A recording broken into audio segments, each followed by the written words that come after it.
मानव जीवन का सबसे महत्वपूर्ण कर्म करने हेतु पधारे हुए सत्संग प्रेमी सज्जन वृंद, माताओं तथा बहनों,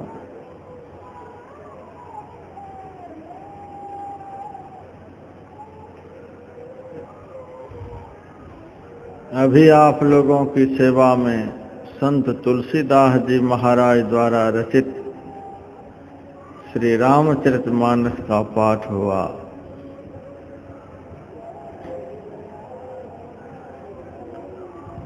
प्रसंग है उत्तरकांड का और संवाद है काकभुसुंड और गरुड़ का।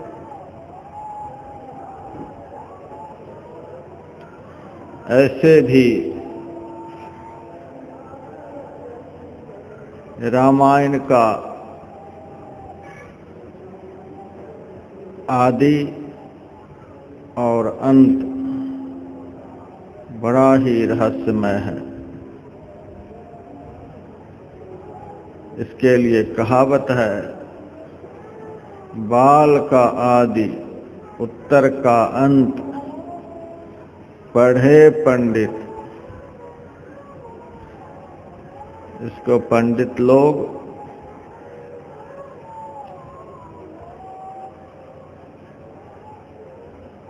परोक्ष ज्ञान प्राप्त किए हुए लोग अध्ययन करते हैं, लेकिन समझते कौन है? कहा, बूझे संत। बाल का आदि उत्तर का अंत, पढ़े पंडित बूझे संत।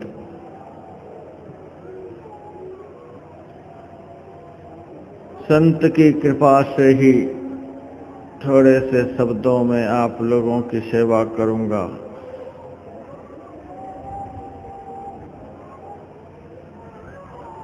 काकभुसुंड जी महाराज अपनी आत्मकथा गरुड़ जी के प्रश्न करने पर सुना रहे हैं।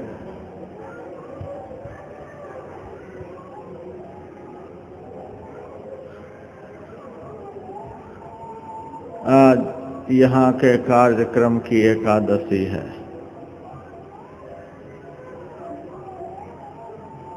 ग्यारहवां दिन चल रहा है। यही प्रसंग शुरू से आप लोग सुन रहे हैं।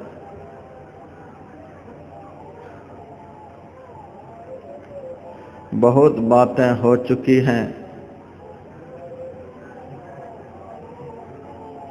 आज हम यहाँ तक पहुँचे हैं, एक बार हर मंदिरा जपत रहऊं शिव नाम, गुर आयऊ अभिमान ते उठी नहीं कीन्ह प्रणाम।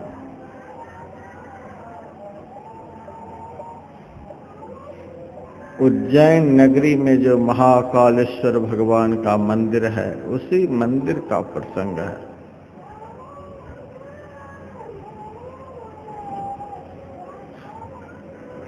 काकभुसुंड जी कहते हैं, एक दिन मैं भगवान शिव शंकर के मंदिर में बैठकर अपने ही मन से गुरु के बताए हुए मंत्र को नहीं जपते हुए अपने मन से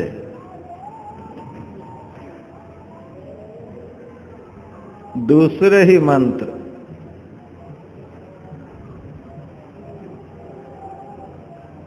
जप रहे थे।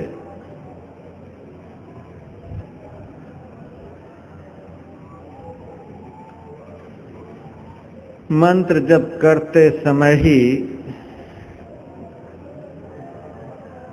गुरुजी मंदिर में पधारे।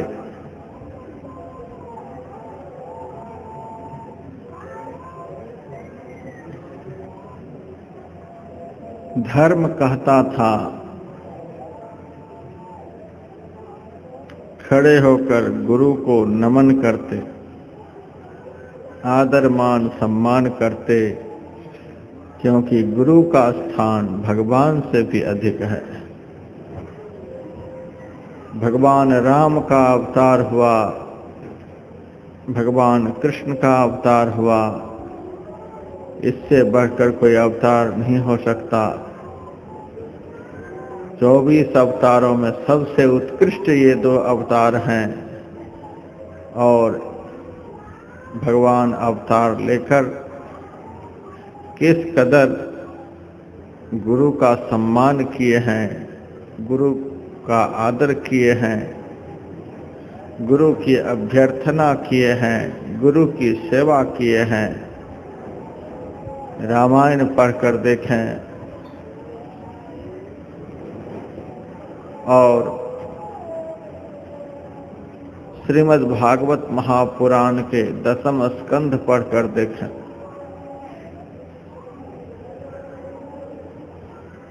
क्या गुरु की महिमा! एक और मर्यादा पुरुषोत्तम भगवान श्री राम धाई धरे गुरु चरण सरोवर, अपने सद्गुरु को दूर से ही देखा और दौड़कर उनके चरण कमल में लिपट गए।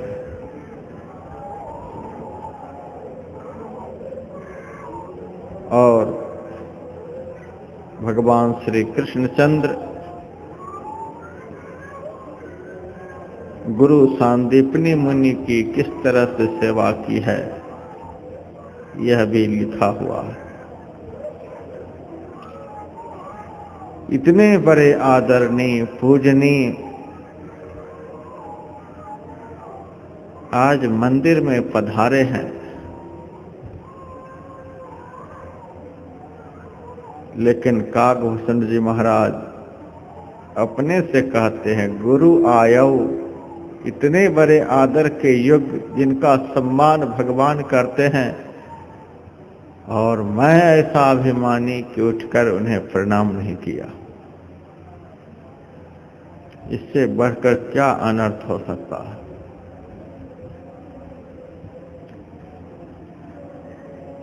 मैंने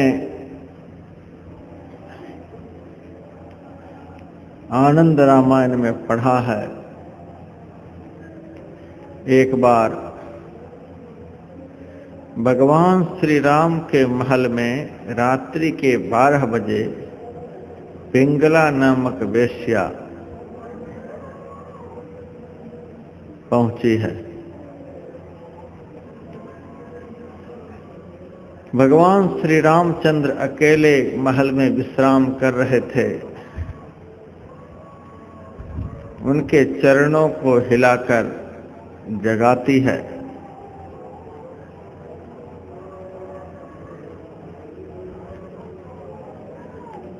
भगवान श्री राम आंखों को खोलते हैं, कहीं सीता तो नहीं आ गई, लेकिन देखते हैं कि यह तो कोई अन्य नारी ही है।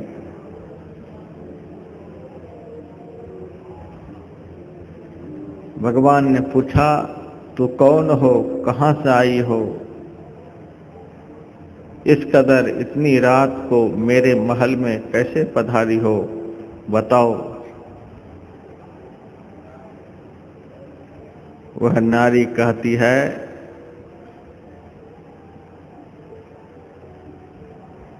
मैं इसी नगरी से आई हूं, मेरा नाम है पिंगला।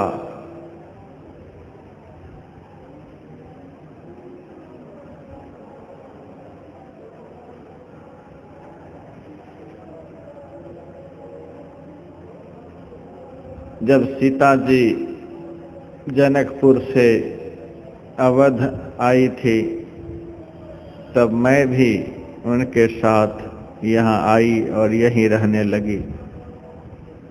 मेरा मूल स्थान तो जनकपुर है, लेकिन सीता जी के साथ बहुत दिनों से इसी नगरी में मैं रह रही हूँ। महाराज, आप जानते हो कि आप तक पहुंचने में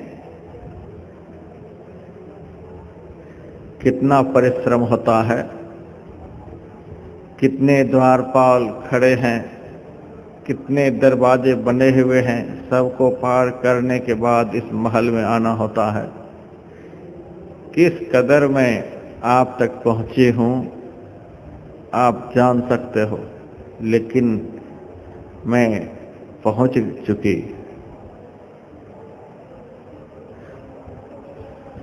महाराज, आप मेरे मनोरथ को पूर्ण करो। भगवान श्री राम ने कहा,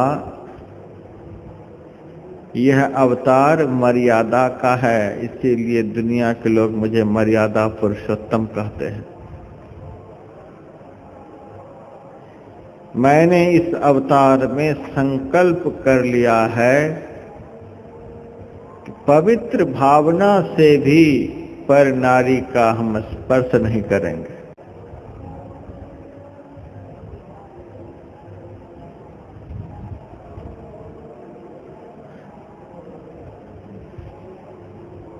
इसलिए तुम्हारे मनोरथ को हम पूर्ण नहीं कर सकेंगे।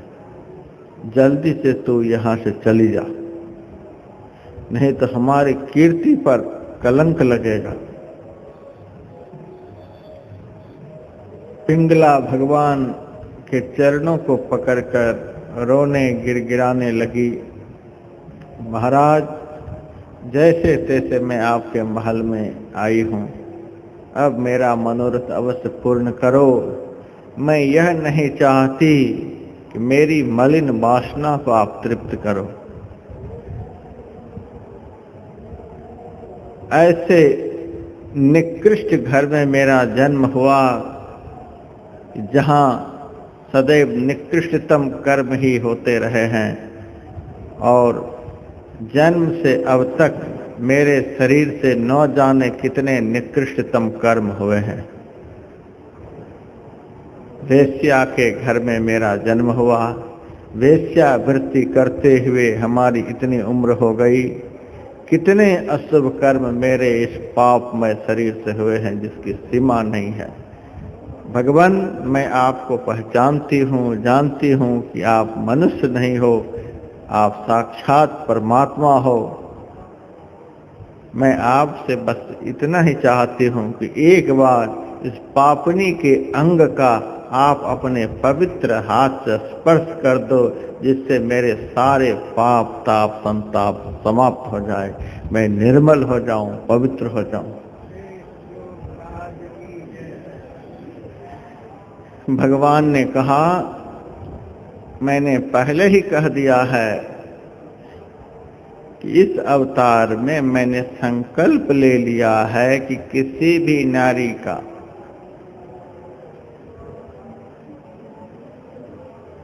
एक सीता को छोड़कर मैं पवित्र भाव से भी स्पर्श नहीं करूंगा, पवित्र भाव से भी किसी नारी का चिंतन नहीं करूंगा। मैं अपने संकल्प को बदल नहीं सकता, इसीलिए तू यहां से चली जा।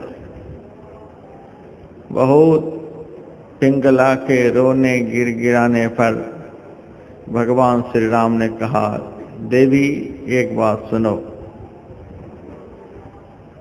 अवश्य ही तुम्हारे मनोरथ को मैं जानता हूँ, तुम्हारे पवित्र भाव को जानता हूँ, लेकिन इस जन्म में तुम्हारा मनोरथ मेरे से पूर्ण नहीं हो सकेगा। जब द्वापर युग आएगा फिर मैं कृष्ण के रूप में अवतार धारण करूंगा और तू वहां यदुवंश में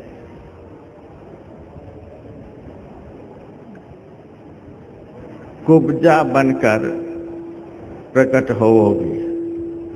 तुम्हारा नाम कुब्जा होगा, तब तुम्हारे अंग का मैं स्पर्श कर तुम्हें पवित्र करूंगा। ऐसा आशीर्वाद भगवान श्री राम ने पिंगला को दिया। पिंगला वहाँ से अपने घर चली गई।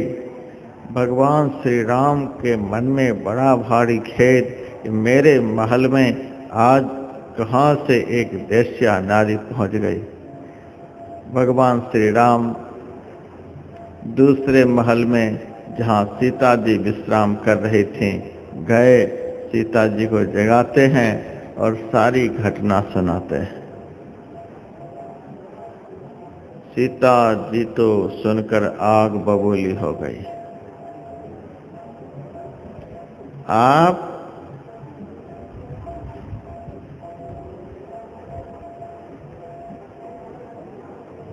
अपने को बहुत पवित्र, बहुत महान सिद्ध करना चाहते हो। यदि आप बहुत पवित्र हो, बहुत महान हो, एक पत्नी व्रतधारी हो, तो जिस समय वह पिंगला वेश्या आपके भवन में आई थी, उस समय मुझे क्यों नहीं जगाया? नारी जाति बड़ी विचित्र होती है। एक मिनट में इनके अंदर में संशय हो जाएगा, दूसरा मिनट नहीं लगेगा श्रद्धा उत्पन्न हो जाएगी।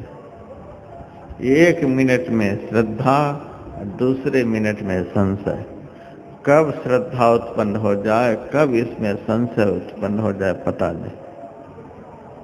बहुत विकट जाति होती है। साधारण से साधारण आदमी में भी एक मिनट में श्रद्धा हो जाएगी। साक्षात भगवान भी पधार जाएं और उनके मन के थोड़ा सा भी प्रतिकूल कुछ हो जाए तो तुरंत संशय। एक मिनट में श्रद्धा, एक मिनट में संशय। विधाता इनकी गति को नहीं जान सकते। साक्षात मर्यादा पुरुषोत्तम भगवान हैं और उनके प्रति सीता के मन में बड़ा भारी संशय हो गया।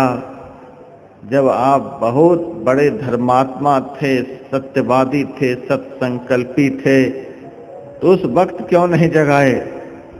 सारी लीला हो गई, सारी घटना घट गई, उसके बाद आए हो अपनी सत्यता प्रकट करने के लिए। मैं नहीं मान सकती कि आपका चरित्र पवित्र है। भगवान श्री राम बहुत सौगंध खाए हैं, माँ की सौगंध, पिता की सौगंध, भाई की सौगंध, सबके सौगंध खा खा करके सीता जी को मना रहे हैं, लेकिन सीता मानने को तैयार नहीं।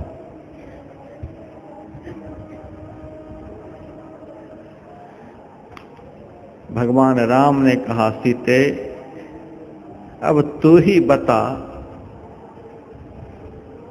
तुम्हें मेरे चरित्र पर कैसे विश्वास होगा? अब मैं किसका सौगंध खा करके कहूं? सीता जी को पता है कि भगवान श्री राम संसार में सबसे बढ़कर पूजनीय, आराधनीय, सम्मान के योग्य, आदर के योग्य अपने सद्गुरु वशिष्ठ जी को मानते हैं। सबसे बढ़कर भगवान राम की श्रद्धा अपने सद्गुरु में है।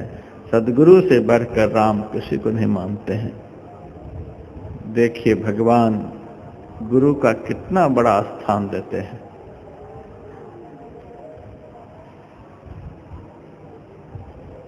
तो सीता जी को इस बात पर पूर्ण भरोसा है, विश्वास है कि ये अपने गुरु को सबसे बढ़कर मानते हैं। माता का नाम लेकर सौगंध खा रहे हैं, क्या पता यह झूठा ही सौगंध हो।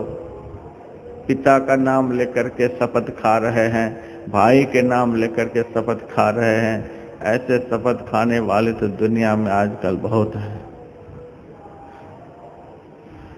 हरिद्वार में आप जाइए, हरिद्वार के जितने बनिया हैं, दुकानदार हैं,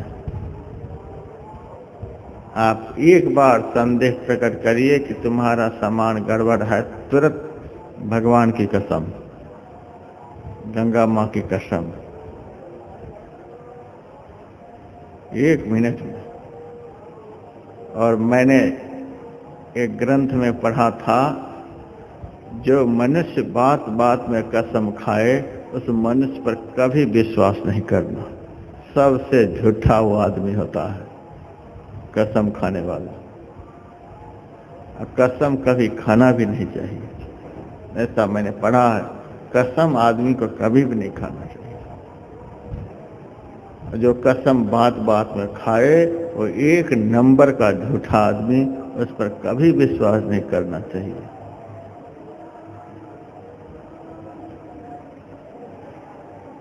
सीता जी कहती हैं, मुझे विश्वास नहीं है आपके ऊपर, आप किसी की कसम खा करके कहो, किसी की शपथ खा करके कहो। यदि आप मेरे दिल पर विश्वास स्थापित करना चाहते हो, आप अपने सद्गुरु वशिष्ठ जी के चरण की सौगंध खा करके कहो। चरण छू करके, मेरे सामने में वशिष्ठ जी हों, आप उनके चरण का स्पर्श करो और कहो, एक सीता को छोड़कर मैंने स्वप्न में भी किसी नारी का स्पर्श नहीं किया है, फिर मेरे मन को दृढ़ विश्वास हो जाएगा। अब राम कुछ प्रसन्न हुए, अब बात बनी, नहीं तो बड़ा भारी कलंक लगने वाला था। लक्ष्मण जी से भगवान श्री राम ने रात्रि के 12 बजे कहते हैं कि लक्ष्मण, बड़ा भारी धर्म संकट में मैं पड़ा हूं, तो जल्दी से रथ लेकर गुरु वशिष्ठ जी के पास जा और अनुनय विनय करके गुरु जी से कहना कि आपका प्यारा शिष्य श्री राम धर्म संकट में पड़ा है, जल्दी से आकर उन्हें धर्म संकट से महाराज रक्षा करो। रथ लेकर लक्ष्मण जी गए। राम लक्ष्मण के लिए तो सदैव गुरु वशिष्ठ जी का दरवाजा खुला ही रहता था। द्वारपाल ने देखा कि लक्ष्मण पधारे हैं, तुरंत दरवाजा खोल दिया। लक्ष्मण जी ने कहा, गुरु जी से जाकर कहो कि लक्ष्मण आए हैं। दरबान ने वशिष्ठ जी से जाकर कहा, महाराज, आपसे मिलने के लिए लक्ष्मण जी आए हुए हैं। लक्ष्मण का नाम सुनते ही गुरु वशिष्ठ जी बड़ी तीव्रता से कुटिया से बाहर निकले। लक्ष्मण जी गुरु जी के चरणों पर माथा रखकर नमन किया। गुरु जी ने कहा, अरे लक्ष्मण, इतनी रात को तू आया है, बता क्या बात है। लक्ष्मण जी ने कहा, आपका प्यारा शिष्य श्री राम आज बड़ा भारी धर्म संकट में पड़ा है, आपको अति शीघ्र भगवान राम के महल में जाना होगा। मेरा प्यारा शिष्य राम संकट में पड़ा है। आंख में आंसू आ गई और वृद्धावस्था होने पर भी कूदकर लक्ष्मण जी के रथ पर बैठ गए। चल जल्दी से। देखिए अपने शिष्य के प्रति गुरु के अंदर में कितनी करुणा होती। 12 बजे रात में वृद्ध होते हुए भी शिष्य को धर्म संकट से बचाने के लिए दौड़ पड़े, कूद कर रथ पर चढ़ गए और कहा, जल्दी से चल, जितनी तीव्र गति से रथ को चला सकता है चल, मैं अपने शिष्य को दुखी नहीं देखना चाहता हूं। लक्ष्मण जी गुरु जी को लेकर दरबार में आए। गुरु वशिष्ठ जी भगवान श्री राम के महल में पहुंचते हैं। दूर से भगवान राम ने देखा, गुरुजी इतनी रात को मेरे से मिलने के लिए विह्वल होकर के पधारे हैं। दौड़कर चरणों में लिपट गए और गुरु वशिष्ठ जी ने भगवान श्री राम को उठाकर हृदय से लगाया। बहुत रोए, बेटा मेरे रहते तुम्हारे जीवन में संकट कैसे आ गया? मेरे जैसे सद्गुरु के होने पर भी तुम्हारे जैसे शिष्य के जीवन में संकट, यह तो बड़ा अनर्थ हो गया। बता क्या संकट है? किस धर्म संकट में तू पड़ा है सो बता, जल्दी बता। मैं तुम्हें एक क्षण भी दुखी देखना नहीं चाहता। रोते रोते भगवान श्री राम ने रात्रि की सारी घटना बता दिए और कहा, मेरे ऊपर सीता को विश्वास नहीं रह गया है। अब एकमात्र जब आपके चरण को छूकर मैं सौगंध खाऊंगा, तभी सीता को मेरी सत्यता पर पूर्ण विश्वास होगा, मेरे चरित्र पर पूर्ण विश्वास होगा।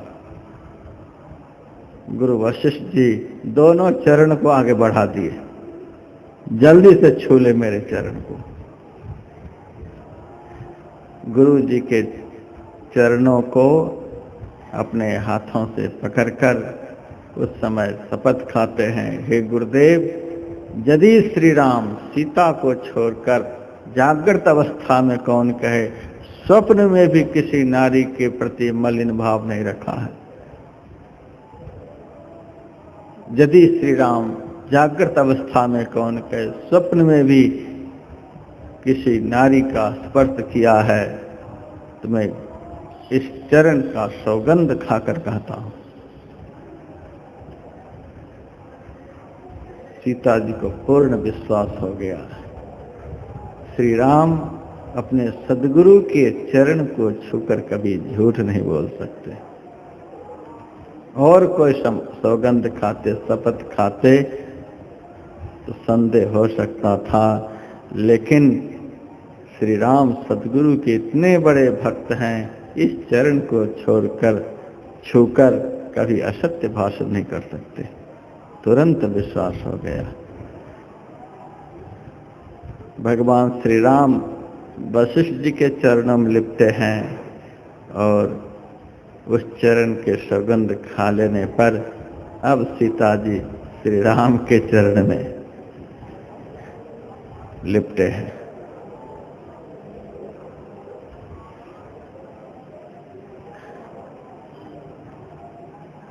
गुरु के प्रति भगवान श्री राम के अंदर कितनी श्रद्धा, गुरु के प्रति भगवान को भी कितनी श्रद्धा होती है, कितना सम्मान का भाव होता है, कितना आदर का भाव होता है। एक प्रसंग और है आनंद रामायण में, अश्वमेध यज्ञ जब पूर्ण होता है तो अपने सद्गुरु को भगवान श्री राम कहते हैं, गुरुदेव आपकी जो इच्छा हो दक्षिणा के रूप में मेरे से मांग लीजिए। अपने मुंह से दक्षिणा मांगने के लिए भगवान कह रहे हैं। अब भगवान श्री राम की श्रद्धा की परीक्षा लेने के लिए गुरु वशिष्ठ जी ने दक्षिणा में जो कहा है, कहते नहीं बनता। गुरु वशिष्ठ जी ने कहा, हे राम, यदि तू दक्षिणा में देना चाहते हो, आज दक्षिणा में मुझे सीता जी को दे दो।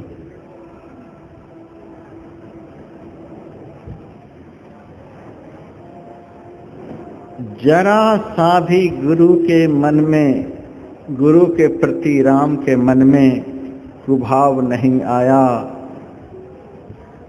इस अवस्था में हमारे सद्गुरु हमारी पत्नी को दक्षिणा में मांग रहे हैं।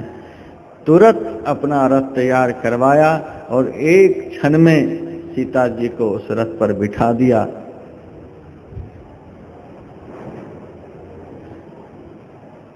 गुरु वशिष्ठ जी रथ पर बैठे हैं, सीता जी रथ पर बैठी हुई। सारी सभा में हाहाकार मच गया। इस बुढ़ा ने अनर्थ कर दिया। दाढ़ी पक गई, मूछें पक गई, सारी देह में झुर्रियां पड़ गईं। सारी दुनिया के लोग इनको महापुरुष मानते हैं। ये मरने के समय नरक के कुंड में गिर पड़ा। अपने शिष्य की पत्नी को दक्षिणा में मांग लिया। महा अनर्थ कर दिया इस बुढ़े ने। संपूर्ण अयोध्या नगरी के लोग गालियां दे रहे हैं, हाय हाय कर रहे हैं, इन्होंने अनर्थ कर दिया। लेकिन भगवान राम के मन में लेस मात्र भी गुरु के चरित्र पर संदेह नहीं है। सीता जी भी हाहाकार करके रथ पर रो रही है। सीता जी से भगवान ने कहा,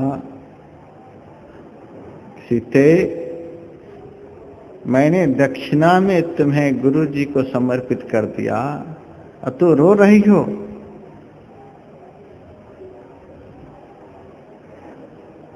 अब तो गुरुदेव के मन में मेरे प्रति संदेह होगा कि राम ने दक्षिणा में दिया, लेकिन सीता जी मेरे साथ चलने को तैयार नहीं। बड़ा भारी धर्म संकट आ जाएगा, तू रोएगी तो। सीता जी कहती हैं, हे प्रभु, मैं इसलिए नहीं रो रही हूं कि आप मेरा त्याग कर दिए हो, आप दक्षिणा में गुरु को दे दिए हो, इस बात से मैं रो नहीं रही हूं। रो रहे इस बात से, दक्षिणा में गुरु को दे तो दिए हो, लेकिन ये तो परीक्षा ले रहे हैं, ये कभी मुझे स्वीकार करेंगे? इनका तो सब नाटक चल रहा है, एक क्षण में ये वापस करेंगे। मेरा अहोभाग्य, इतने बड़े संत की सेवा का सुअवसर प्राप्त हो रहा है, लेकिन ये संत मुझे सेवा में नहीं रखेंगे। मुझे विश्वास है ये पहुंचे हुए संत हैं, ये नारी की सेवा कभी भी स्वीकार नहीं करते। कलयुग के जो संत होते हैं, ये 10 ठो 15 ठो 20 ठो 25 ठो, जो जितने बड़े संत कलयुग में होते हैं, उनके पास उतनी नाड़ियां होती हैं। और दुनिया के लोगों को क्या कलयुग में समझाया जाए, सभी मस्त हैं, कौन किसको संभाले। कलयुगी संत वे होते हैं जिनके पास जितने मायामय संसार होते हैं। ये पहुंचे हुए संत हैं, कभी भी नारी की सेवा स्वीकार नहीं करेंगे। अवश्य ही नारी जाति का यहाँ खंडन नहीं, लेकिन संत की महिमा, सद्गुरु की महिमा, शास्त्र की महिमा, वेद की महिमा, इसको महिमान्वित करने के लिए ही संत का अवतार होता है। यद्यपि शुद्धम लोक विरुद्धम नाचरणीयम नाचरणीयम, ये स्वीकार नहीं करेंगे। मेरा तो हो भाग्य, लेकिन ये स्वीकार नहीं करेंगे, इसीलिए मैं रो रही हूँ।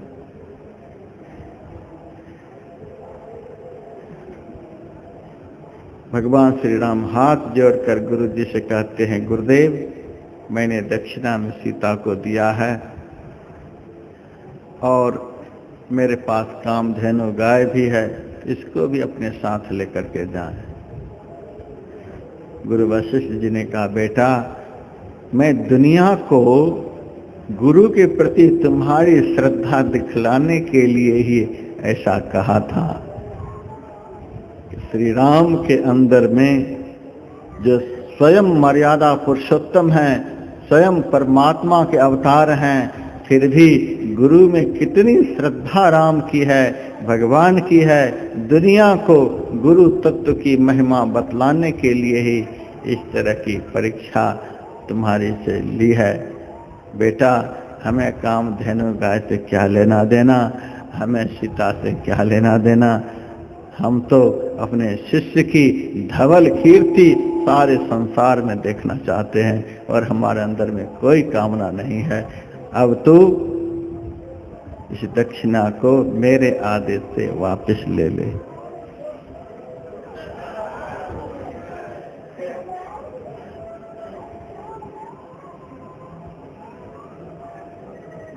आज भगवान शिव शंकर उसी भाव से भावित होकर काकभूषण जिसे कह रहे हैं, ऐसे गुरु जिनको भगवान भी कितना सम्मान देते हैं, भगवान भी कितना आदर देते हैं, ऐसे गुरु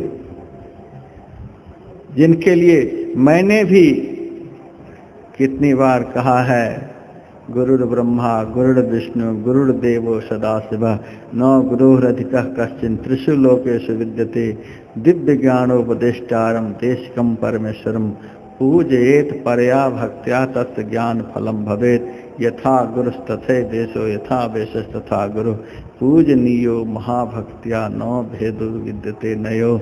इतनी महिमा मैंने बतलाई है। और ब्रह्मा जी से तो मैंने एक बार यह भी कह दिया, परमात्मा का प्रकाश हे ब्रह्मा प्रत्येक मनुष्य के अंदर में हो रहा है, लेकिन कोई भी मनुष्य गुरु की कृपा के बिना, गुरु से मार्गदर्शन प्राप्त किए बिना परमात्मा प्रकाश का दर्शन नहीं कर सकता। गुरुपदेश मार्गेण सह सैव प्रकाशते स्थूलम सूक्ष्मं परं चेति त्रिविधं ब्रह्मणो वपुः। स्थूल सूक्ष्म कारण, इन शरीरों के अंदर में जो परमात्मा विराजमान है, परमात्मा का प्रकाश जो अंदर में फैला हुआ है, न तो प्रकाश का ज्ञान कर सकता, न कोई परमात्मा का ज्ञान प्राप्त कर सकता। गुरुपदेश मार्गे न सहसे प्रकाशते, गुरु की कृपा से ही जब मार्गदर्शन प्राप्त होता है, अंतर जगत में प्रवेश करने का ज्ञान प्राप्त होता है, तभी कोई भक्त ब्रह्म प्रकाश का दर्शन कर सकता, ब्रह्म का दर्शन कर सकता, अन्यथा कदापि संभव नहीं है। जिस गुरु की महिमा का मैंने स्वयं वर्णन किया, जिस गुरु की महिमा का वर्णन राम ने किया है, कृष्ण ने किया है, सारे अवतारी पुरुषों ने किया है, ऐसे गुरु तुम्हारा कल्याण करने के लिए इस महल में आए थे, इस मंदिर में आए थे। गुरु आयो, ऐसे सद्गुरु तुम्हारा उद्धार करने के लिए। उनको क्या, वे तो सृष्टि के कण कण में ब्रह्म को देख रहे हैं। परमार्थ विंदक हैं वे, परमार्थ तत्व के ज्ञाता हैं। सम्यक बोधा, उनको यथार्थ ज्ञान हो चुका है। उनको किसी मंदिर में जाने की क्या जरूरत है, उनको तो सम्यक ज्ञान हो चुका है, यथार्थ ज्ञान हो चुका है, वास्तविक ज्ञान हो चुका है। ये तो सृष्टि के कण कण में ब्रह्म का दर्शन करते हैं। उनके लिए तो मंदिर भी वही है, मस्जिद भी वही है, गुरुद्वारा भी वही है, सब जगह वह ब्रह्म को ही देखते हैं। उनके लिए कहीं जाकर के देखना, कहीं जाकर के दर्शन करना, ये कौन बड़ी बात है। ये तो सब जगह देखने वाले हैं। गुरु नानक देव जी महाराज जब बगदाद गए, वहाँ के मस्जिद में जाकर रात में सो गए। तो जहाँ जिस तरफ देखते हुए मुल्ला लोग मस्जिद में नमाज अदा करते थे, उसी तरफ पैर करके गुरु नानक देव जी महाराज मस्जिद में लेटे हुए थे। मक्का की तरफ पैर करके लेटे हुए थे। मस्जिद का जो मौलाना था वह आया, ये कहाँ से ये पीर आया हुआ है, जरा भी इनके अंदर में खुदा के प्रति श्रद्धा नहीं है। यह तो पीर के भेष में है, लेकिन पूर्णतः यह काफिर है, नास्तिक है। मक्का की तरफ पैर करके लेटा हुआ है, जरा भी इसको शर्म नहीं आती है। अरे दुष्ट, पीर के भेष में काफिर बनकर लेटा हुआ है यहाँ। गुरु नानक देव जी महाराज जाकर कहते हैं, क्या हो गया। खुदा की तरफ पैर करके, मक्का की तरफ पैर करके तो लेटा हुआ है, शर्म नहीं आती है। पैर को दूसरी तरफ कर ले। गुरु नानक देव जी महाराज ने कहा, मैं बहुत बूढ़ा हो गया हूँ, अपने से पैर अब इधर उधर कर नहीं पाऊंगा, जिधर मक्का नहीं है उस तरफ मेरे पैर को घुमा दे। बलपूर्वक उस मौलाना ने गुरु नानक देव जी महाराज के दोनों पैरों को पकड़ लिए और लगे घुमाने। वह सोचता है कि गुरु नानक देव जी महाराज के पैरों को पकड़कर घुमाकर मस्जिद से बाहर फेंक देंगे। पैर को घुमाने लगे तो संपूर्ण मस्जिद ही घूमने लग गया। बड़े चकित हो गए, कहाँ से महात्मा आया हुआ है, फकीर आया हुआ है, पैर घुमा रहे हैं तो इसके साथ साथ मस्जिद भी घूम रहा है। गुरु नानक देव जी महाराज ने कहा, जिधर मक्का नहीं उधर मेरे पैर को कर दे। चारों तरफ मक्का ही मक्का नजर आ रहा है, चारों तरफ मस्जिद घूम रहा है। कि कहने का भाव, संत को कहीं जाकर दर्शन करने की आवश्यकता क्या। अग्निर्देवो द्विजाति नाम मुनीनाम हृदय दैवतम प्रतिमा स्वल्प बुद्धि नाम सर्वत्र समदर्शी नाम। उपनिषद ग्रंथ में लिखा हुआ है, अग्निर्देवो द्विजाति नाम, द्विजातियों के देवता, ब्राह्मणों के देवता अग्नि है, इसीलिए नियम से वे स्वाहा स्वाहा करते रहते हैं। मुनि नाम हृदय दैवतम, मुनियों के देवता हृदय में, सच्चे महात्मा जो होते हैं अपने हृदय में ही उस मालिक का चिंतन करते हैं। प्रतिमा स्वल्प बुद्धि नाम, अज्ञानियों के देवता पानी पत्थर। प्रतिमा स्वल्प बुद्धि नाम, सर्वत्र समदर्शी नाम, समदर्शी संत के देवता तो सृष्टि के कण कण में परिव्याप्त हैं। तो दुष्ट तुम्हारे गुरु को पूर्ण परमात्मा का ज्ञान हो चुका है, पूर्ण ज्ञानी हैं, परमार्थ बिंदक परमार्थ तत्व के वे ज्ञाता हैं और सम्यक बोधा उनको ब्रह्म का यथार्थ ज्ञान है। अब ब्रह्म सर्वत्र परिव्याप्त हैं, वे सब जगह ब्रह्म को देखते हैं। उनको कहीं जाकर के दर्शन करना यह नहीं है, वे तो इस मंदिर में आए थे तुम्हारा कल्याण करने के लिए। सारी सृष्टि के मालिक परमात्मा जिन गुरु का सम्मान करते हैं, वे गुरु इस मंदिर में आए थे इसलिए तुम्हारा उद्धार करने के लिए, तुम्हारा कल्याण करने के लिए। उनका तो उद्धार हो ही चुका है, तुम्हारा कल्याण करने के लिए वे आए थे।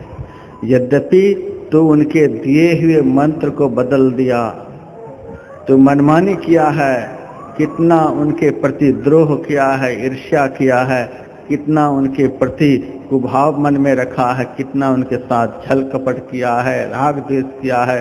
तुम्हारी नीचता निकृष्टता की पराकाष्ठा हो चुकी है, फिर भी तुम्हारे सद्गुरु इतने दयालु कृपालु त्रिकाल दर्शी, तीनों लोकों में सबसे बढ़कर पूजनी, तुम्हारा उद्धार तुम्हारा कल्याण करने के लिए इस मंदिर में आए थे।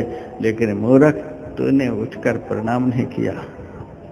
गुरु आयो अभिमान ते उठ नहीं कीन्ह प्रणाम।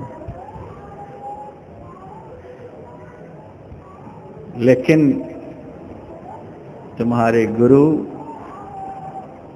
इतने आत्मानंद में निरंतर डूबे रहते हैं कि उन्हें मान अपमान का कभी बोध होता ही नहीं। देह ज्ञान में रहने वाले को, इंद्रिय ज्ञान में रहने वाले को, बहिर्ज्ञान में रहने वाले को, सांसारिक विषय ज्ञान में रहने वाले को मान अपमान का बोध होता है, मान अपमान का ज्ञान होता है। लेकिन ब्रह्म ज्ञान में जो निरंतर डूबे रहते हैं, आत्म ज्ञान में जो निरंतर डूबे रहते हैं, उनको अपने मान अपमान का कोई बोध नहीं होता।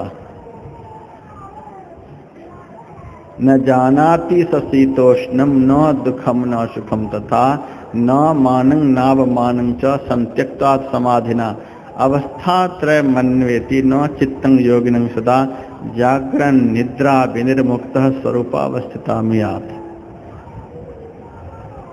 जो अपने स्वरूप में स्थित हो चुके हैं, सम्यक बोधा, जिनको अपने स्वरूप का पूर्ण ज्ञान हो गया है, वह न ठंडी का अनुभव करते हैं, न गर्मी का अनुभव करते हैं, न दुख का अनुभव करते हैं, न सुख का अनुभव करते हैं, न मान का अनुभव होता है, न सम्मान का अनुभव होता है। समस्त अवस्थाओं में जो सम रहते हैं, जिनके आनंद में कोई परिवर्तन नहीं आता, एक रस आनंद में जो डूबे रहते हैं, उनको मान अपमान का कोई बोध नहीं। अवश्य ही इतने बड़े महापुरुष का तूने अभिमान पूर्वक अपमान किया है, फिर भी वे नित्य आनंद की अवस्था में डूबे रहने के कारण तुम्हारे किए हुए अपमान को कुछ स्थान नहीं दिया। सो दयाल नहीं कहे कछु, क्योंकि उस दिव्य आनंद की अवस्था में माना अपमान का कुछ बोध रहता ही नहीं, इसीलिए उन्होंने कुछ कहा नहीं। पूरन रोष लवलेश, लेस मात्र भी उनके अंदर में तुम्हारे प्रति क्रोध नहीं, क्योंकि उनको पता है कि ज्ञानी पुरुष से कभी अपराध होता नहीं और अज्ञानी जीव अपराध करने से कभी चूकता नहीं। अज्ञानी जीव अपराध करने से कभी चूकता नहीं, अज्ञानी से कभी अपराध होता नहीं, यह अज्ञानी है। इसीलिए बारंबार इसके द्वारा अपराध हो रहा है, और यह होना तो स्वाभाविक है, क्योंकि अज्ञान की अवस्था में है। पूरन रोष लवलेश, जीव सदैव अज्ञान की अवस्था में होने के कारण अपराध से घिरा हुआ रहता है। उनके द्वारा अपराध का निरंतर होते रहना स्वाभाविक है। जीव हृदय तम मोह विषेखी, जीव जीवत्व दशा को जब प्राप्त हो जाता है, तब अज्ञान अंधकार से उनकी चेतना आवृत हो जाती है। और राधा स्वामी साहब कहते हैं, इस नगरी में तिमिर समाना भूल भरम हर बार। जिस शरीर रूपी नगर में अज्ञान अंधकार भरा हुआ है, उस नगर में जब जीव प्रवेश कर जाता है, उस जीव से भूल भरम हर बार। इस बात को पहुँचे हुए संत महापुरुष जानते हैं।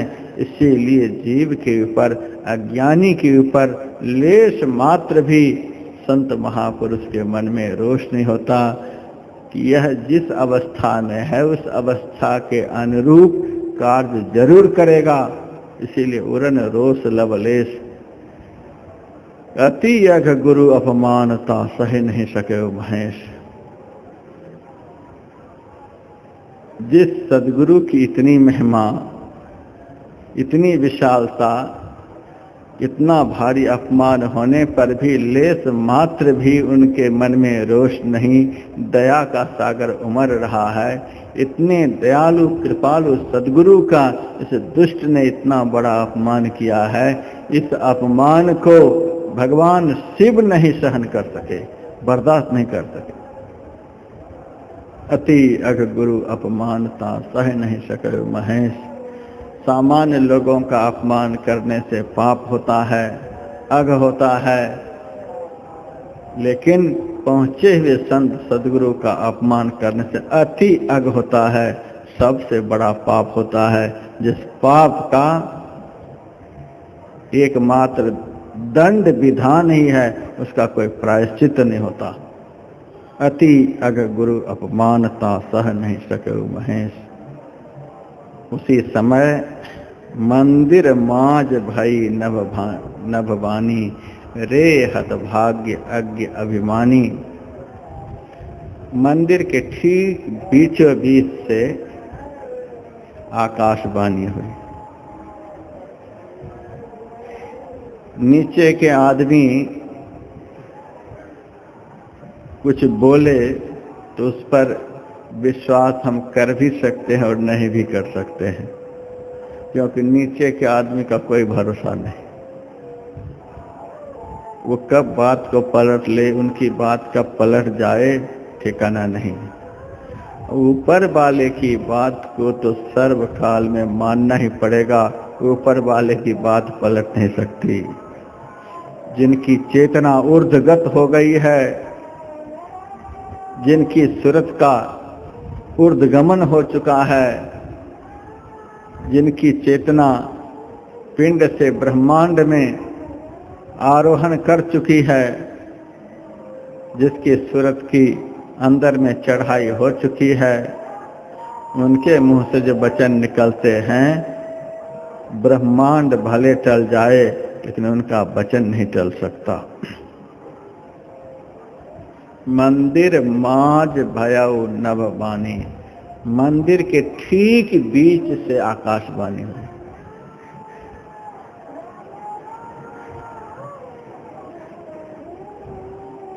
यदि सामान्य लोगों से पूछा जाए कि मंदिर का मध्य क्या होता है बताओ, तो मंदिर के किनारे से भी तो भगवान बोल सकते थे। भगवान तो सब जगह हैं। नीचे से भी बोल सकते थे, बाएं से भी बोल सकते थे, दाएं से भी बोल सकते थे, आगे से भी बोल सकते थे, पीछे से बोल सकते थे। मंदिर के ठीक बीचों बीच ऊपर की तरफ से बोल रहे हैं।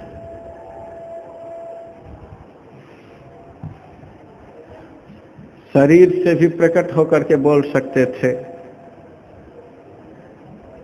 लेकिन कागभूषुंड जी को अपना ज्ञान कराने के लिए ही भगवान शिव आकाश में परिव्याप्त होकर के बोल रहे हैं।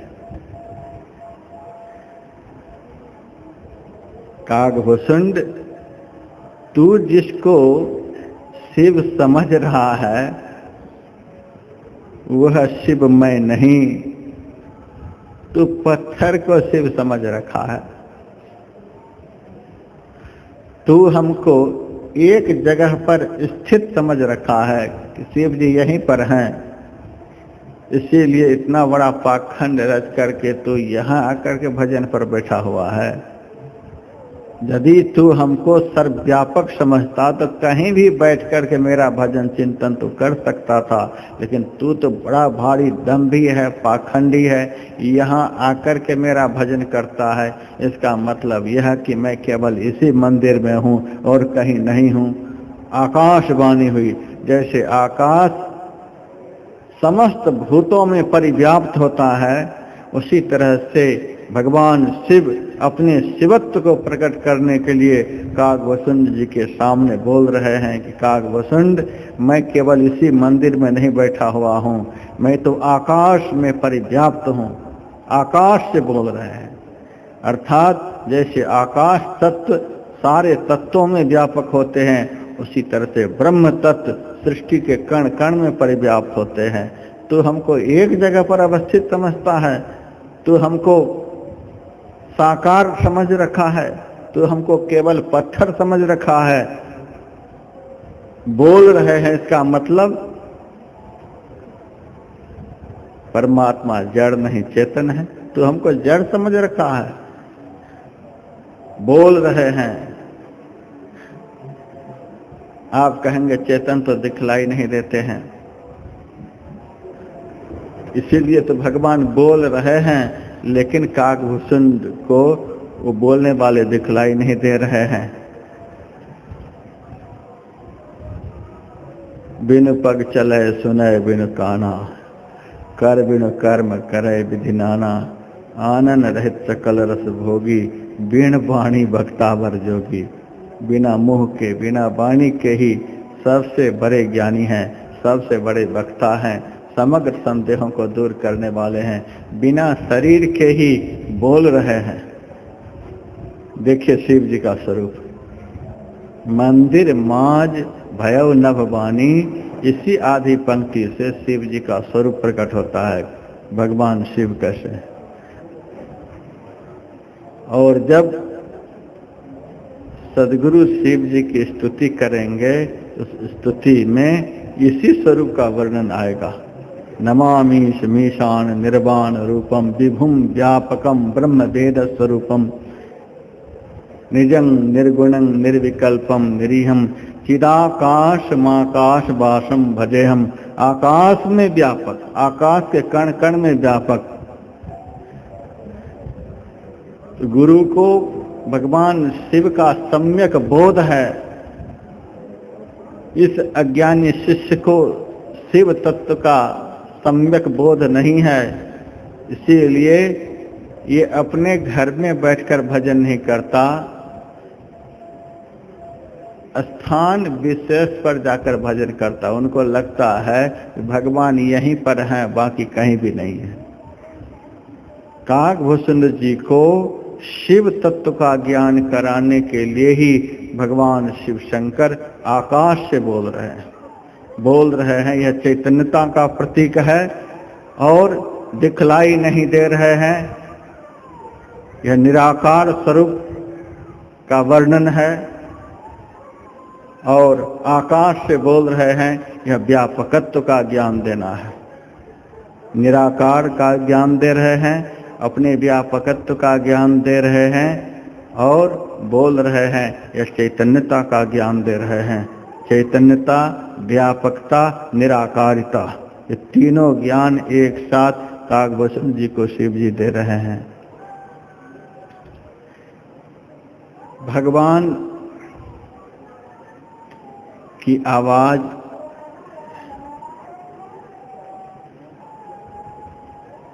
भक्त कहाँ से सुनता है?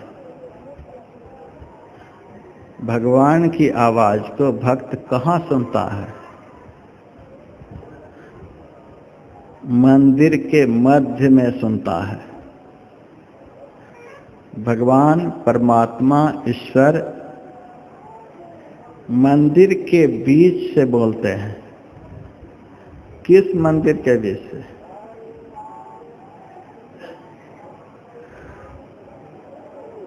जिस मंदिर में शिव जी रहते हैं। शिव किस मंदिर में रहते हैं? जावाली ऋषि कहते हैं, तीर्थे दाने जपे यज्ञ काष्ठे पाषाण के सदा शिवम पश्यति मूढ़ात्मा शिवे देहे प्रतिष्ठिते। इस शरीर रूपी मंदिर में शिव का निवास है। प्रत्येक मनुष्य के शरीर रूपी मंदिर में शिव का निवास है। बिंदुनाद महालिंगम शिव शक्ति निकेतनम देहम शिवालयम प्रोक्तं सिद्धिदं सर्वदेही नाम। इस देह को ही शिवालय कहते हैं। समस्त प्राणियों को इसी में सिद्धि मिलती है। इस शरीर को ही शिव मंदिर बतलाया गया, जिस मंदिर में परमात्मा रूपी शिव विराजमान है और अज्ञानी जीव रूपी काकभूषुंड विराजमान है। दोनों इस शरीर के अंदर में ही। शिव जी अज्ञानी जीव को बोध देने के लिए बोल रहे हैं। कहाँ से? मंदिर के मध्य से। एक तो शरीर का मध्य, दूसरा मंदिर का मध्य। शरीर का मध्य कहाँ है? शरीर के मध्य को हृदय बोलते हैं। हमारे शरीर के अंदर में बहुत सारे चक्र हैं। मूलाधार, स्वाधिष्ठान, मणिपूरक, अनाहत, विशुद्ध, आज्ञा चक्र। ये सारे चक्र हमारे पिंड शरीर में हैं। तो पिंड शरीर में अनाहत चक्र है। वह कहाँ है? तो हृदय में। नाभि चक्र से ऊपर है हृदय चक्र। हृदय चक्र में अनाहत चक्र, अर्थात हृदय चक्र को ही अनाहत चक्र कहते हैं। और अनाहत चक्र के देवता कौन हैं? शिव जी। अनाहत चक्र के देवता शिव जी, अर्थात शरीर के ठीक मध्य में अनाहत चक्र है और अनाहत चक्र के देवता शिव हैं। वहीं से वाणी का संचरण ऊपर की तरफ होता है। नाभि से वाणी निकलती है, लेकिन वाणी में तीव्रता, तेजस्विता भगवान शिव लाते हैं। वाणी का संचार ऊर्ध्वगत करने वाले हृदय चक्र में शिव जी हैं।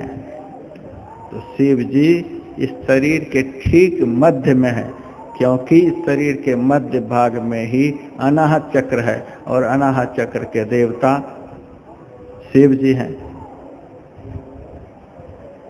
फिर मंदिर से बोल रहे हैं। मंदिर के मध्य से शरीर का पिंड भाग जो है वह महामलिन है और शरीर का ऊर्ध्व भाग जो है वह पवित्र है। मंदिर से तात्पर्य पवित्र स्थान। तो देवता कहाँ रहते हैं? पवित्र स्थान पर रहते हैं, इसीलिए कहते हैं देवता स्वर्ग में रहते हैं। स्वर्ग कहते हैं अपवित्रता से रहित स्थान को। इस शरीर का पवित्रतम स्थान कहाँ है? इस शरीर का पवित्रतम स्थान पिंड से ऊपर है, अर्थात ब्रह्मांड के मध्य से बोल रहे हैं। ब्रह्मांड का मध्य कहाँ है? दोनों आंखों के बीच में, आज्ञा चक्र में। वहां के देवता भी भगवान शिव ही हैं। अनाहत चक्र के देवता भगवान शिव और आज्ञा चक्र के देवता भी भगवान रुद्र, एक ही बात। तो भगवान शिव जहाँ निवास करते हैं, जो जहाँ रहता है वहीं से न बोलता है। तो भगवान शिव अनाहत चक्र में भी हैं और इस शरीर के पवित्रतम स्थान जो आज्ञा चक्र है वहाँ भी रहते हैं। आज्ञा चक्र के देवता भी भगवान शिव ही है। और वहीं पर भगवान की आवाज को यह जीव रूपी काकभूषुंडी सुनता है।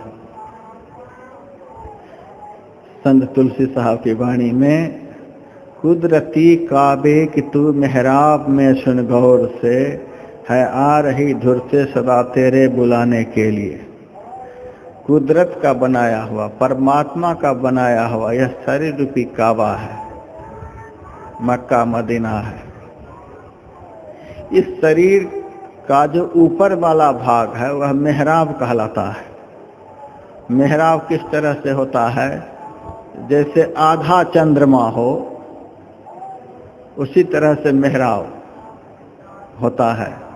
अर्ध चंद्राकार आकृति को ही मेहराब कहते हैं। तो एक पूर्ण चंद्र का चित्र हम सामने बना करके रख लें। उस चित्र का बीच से विभाग कर दें तो नीचे का भाग जो होगा वह पिंड कहलाएगा और ऊपर का जो आधा भाग होगा वह इस शरीर का ऊपर वाला भाग कहलाएगा। उसी को मेहराब कहते हैं। अर्धचंद्राकार भाग को ही मेहराब कहते हैं। तो शरीर के नीचे वाले भाग में परमात्मा की आवाज सुनाई नहीं पड़ती है। इसीलिए तुलसी साहब कहते हैं मेहराब में सुन गौर से, शरीर के ऊर्ध्व भाग से वह आवाज हो रही है, उस आवाज को सुनो। गौर से सुनने के लिए कहा गया। गौर से सुनना कैसे होता है? और का सुनना जब बंद हो जाता है तब गौर से सुनना होता है। और कहीं भी वृत्ति नहीं जाए और कहीं भी मन नहीं जाए, आज्ञा चक्र में दृष्टि और मन का सिमटाव हो जाए तब वह आवाज सुनाई पड़ती है। मंदिर माज भयउ नभवानी, मंदिर के ठीक मध्य से आकाशवाणी हुई, अर्थात भगवान शिव अर्थात परमात्मा बोल रहे हैं। इस अज्ञानी जीव रूपी काकभूषुंडी के अपराध को देख करके परमात्मा बोलने लग गए, जो कभी बोलते नहीं हैं। परमात्मा कभी बोलते नहीं, लेकिन जो कभी बोलने वाले नहीं हैं इस महानतम अपराध को देखकर आज बोलने लग गए। बोलने के लिए तो मुंह को बनाया है परमात्मा ने, लेकिन परमात्मा का मुंह नहीं है। आकाश को मुंह बना करके आज परमात्मा ऐसे पापी आदमी को दंड देने के लिए आज बोलने लग गए। इतना बड़ा अपराध हुआ है कागभूषण जी से। गुरु का अपमान इतना बड़ा अपमान माना जाता है कि सृष्टि के कण कण में परिव्याप्त परमात्मा को बोलना पड़ जाता है। साधारण लोग बोल जाए तूने तो बड़ा अनर्थ कर दिया, गुरु का अपमान किया, ऐसा नहीं करना चाहिए था, वैसा नहीं करना चाहिए। और कोई बोले तो उतनी बड़ी बात नहीं, लेकिन गुरु का अपमान होने पर सृष्टि के कण कण में व्यापक ब्रह्म को बोलना पड़ जाता। अब आप समझ सकते हैं यह कितना बड़ा अपराध है कि ब्रह्म को आज बोलना पड़ रहा है, परमात्मा को आज बोलना पड़ रहा है। गुरु का अपमान कितना बड़ा अपमान है कि परमात्मा को आज बोलना पड़ रहा है। रे हतभाग्य अज्ञ अभिमानी। एक तो सद्भाग्य होता है, दूसरा दुर्भाग्य होता है। दुर्भाग्य को ही हतभाग्य कहते हैं, फूटा हुआ भाग्य, जिसका भाग्य फूट गया। जिनके दर्शन से जीव का परम कल्याण होता है, जिनकी कृपा से जीव का उद्धार होता है, जिसका सम्मान करने से जीव को ब्रह्म तत्व का बोध होता है। अरे दुष्ट, इतने बड़े सद्गुरु तुम्हारा कल्याण करने के लिए आया था, लेकिन उनसे कल्याण का मार्ग प्रशस्त नहीं करके तू अपनी अज्ञानता कारण अकल्याण का मार्ग प्रशस्त कर लिया। रे हतभाग्य, जिनसे भाग्य का द्वार खुलता है उनका अपमान करके तूने तो अनर्थ कर दिया। तुमसे बढ़कर हतभागी दुर्भागी दुनिया में कौन हो सकता है। तुम्हारा भाग्य का द्वार फूट गया। जिनकी कृपा से भाग्य खुलता है उनका अपमान करके तूने भाग्य का द्वार बंद कर दिया। रे हतभाग्य, जिनका भाग्य फूटा हुआ हो, जो भाग्यहीन हो, सारी सुविधाएं प्राप्त हों, सारे सुख के साधन प्राप्त हों, सारे आनंद के साधन प्राप्त हों, समग्र शांति के साधन प्राप्त हों, और सब कुछ के प्राप्त रहने पर भी यदि मनुष्य को किसी भी वस्तु से लाभ प्राप्त नहीं हो रहा है, उसी को तो भाग्यहीन कहते हैं। सुविधाएं सब हैं लेकिन लाभ कुछ भी नहीं। नासिक में अंगूर की बड़ी खेती होती है। जब बेल में अंगूर के गुच्छे लगते हैं तो सारी दुनिया से कौवा इधर पहुंच जाते हैं। अंगूर के गुच्छे देखने में बहुत बढ़िया है, यह फल खाने में बहुत बढ़िया होगा। अंगूर का फल खाने के लिए सारी दुनिया से कौवा जमा हो जाते हैं। लेकिन कहा जाता है कि जब तक अंगूर कच्चा रहता है, खट्टा रहता है, तब तक तो कौवा का मुंह सुरक्षित रहता है, बढ़िया रहता है। लेकिन जब अंगूर पकने लग जाता है, जब खाने की बारी आती है, तब कौवा के मुंह में घाव हो जाता है। जैसे अंगूर में वह चोंच लगाता है कि चोंच उसकी जलने लग जाती है, भयंकर घाव हो जाता है। अंगूर के पकने के समय कौवा केवल अंगूर के फल को देख सकता, खा नहीं सकता, बहुत निराश होकर के भाग भी जाता है, बहुत काँव काँव करते रहता है, खा नहीं पाता। कर्महीन को ना मिले भली वस्तु के भोग, दाख पके मुख काक को होत पाक कर रोग। जब दाख अंगूर पक जाते हैं तो कौआ के मुंह में बड़ा भारी रोग लग जाता है। ऐसी बीमारी हो जाती है कि एक अंगूर नहीं खा सकता है। अंगूर का गुच्छा पक पक करके लटक रहा है और मुंह में ऐसा घाव हो गया है कि वो एक अंगूर नहीं खा सकता। इसको क्या कह सकते हैं? यही है भाग्यहीनता। जब तक कच्चा था तब तक सेवते रहे और जब पक करके लटक रहा है तब खा नहीं सकता। कर्महीन सुख सागर गयो, जहां रतन के ढेर। कर फेरत घोंघा मिले यही कर्म के फेर। भाग्यहीन व्यक्ति समुद्र की तलहटी में गया था रत्न की खोज करने के लिए, लेकिन जब दोनों हाथ से श्वास को रोक करके रत्न को खोजते हैं तो मुट्ठी में लगता है कि रत्न भर गया। जब बाहर आकर के देखते हैं तो एक भी रत्न नहीं, छोटे छोटे घोंघा और सितवा नजर आते हैं।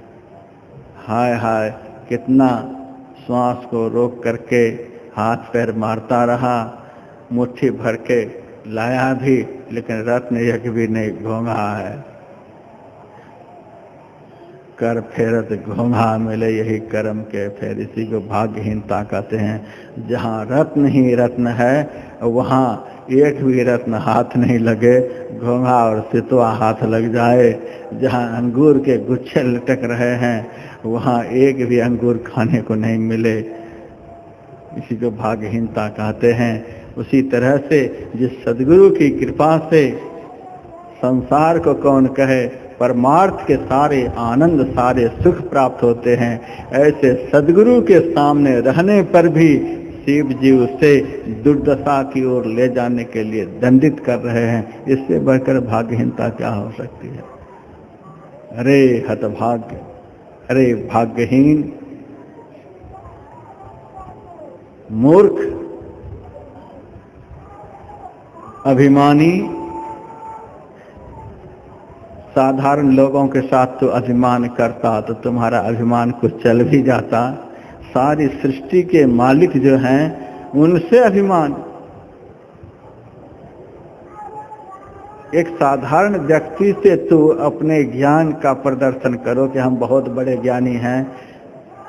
साधारण व्यक्ति के साथ तो धन का अभिमान करो कि हम बहुत बड़े धनी हैं।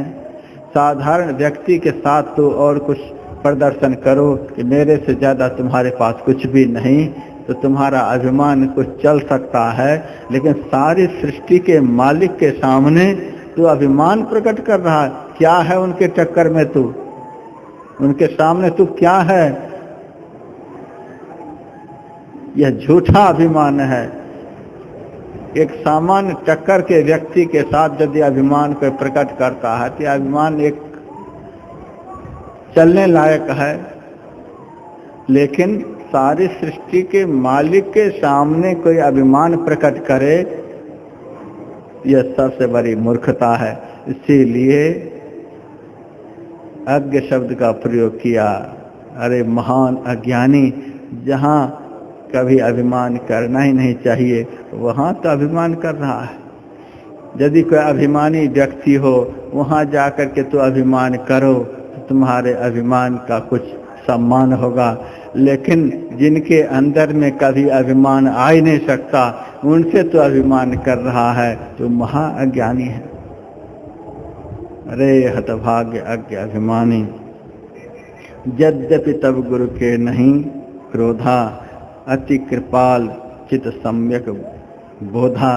यद्यपि तुम्हारे गुरु के मन में लेश मात्र भी क्रोध नहीं है, तुम्हें दंडित करने के लिए लेश मात्र भी उन्होंने मन में सोचा नहीं है, क्योंकि अत्यंत कृपालु चित्त के हैं और उन्हें जीवात्मा का परमात्मा का यथार्थ ज्ञान है कि परमात्मा ज्ञान के स्वरूप हैं और यह अज्ञानी जीव अज्ञान के स्वरूप है।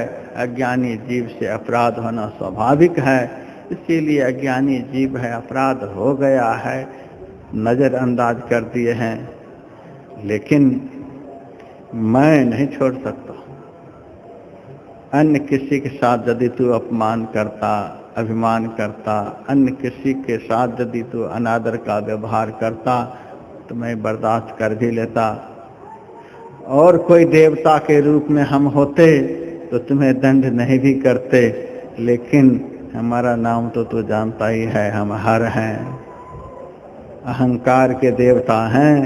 हमारा भोजन ही अहंकार है, अहंकार के देवता है। हमें और कुछ खाने में अच्छा नहीं लगता, हमें तो अहंकार ही खाने में अच्छा लगता है।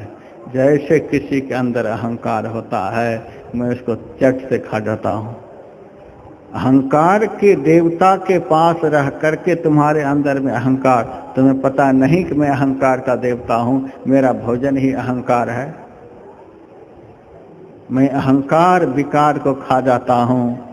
अहंकार के देवता के सामने तू अहंकार कर रहा है, मैं तो इस विकार के देवता ही हूँ, यहाँ आकर के तू अहंकार कर रहा है। इसीलिए मैं तो तुम्हें दंड दूंगा ही। यद्यपि तब गुरु के नहीं क्रोधा, यद्यपि तुम्हारे गुरु के मन में तुम्हारे प्रति लेस मात्र भी क्रोध नहीं है, क्योंकि उन्हें आत्मज्ञान है, परमात्म ज्ञान है, समग्र ज्ञान के शिरोमणि है। लेस मात्र भी उनके अंदर में विकार नहीं है, क्रोध नहीं है, कोई भी दुर्गुण नहीं है। इसीलिए उनके मन में जरा भी तुम्हारे इस कुत्सित व्यवहार का कोई असर नहीं है। लेकिन ये कुछ नहीं बोल रहे हैं इस बात पर, ये कुछ नहीं कह रहे हैं तुम्हारे इस प्रकार के कुत्सित व्यवहार पर। क्या हम भी नहीं कुछ कहेंगे? हमें तो यह काम ही परमात्मा ने सौंपा है, दंड देने का। भगवान शिव ने कहा तुम्हारे गुरु पूर्ण हैं, इनके अंदर में राग द्वेष कुछ भी नहीं है, ये तो तुम्हें दंड देंगे नहीं, लेकिन मैं दंड दिए बिना छोड़ूंगा नहीं। क्या दंड दिए हैं भगवान शिव ने, इस प्रसंग को आप कल सुनेंगे।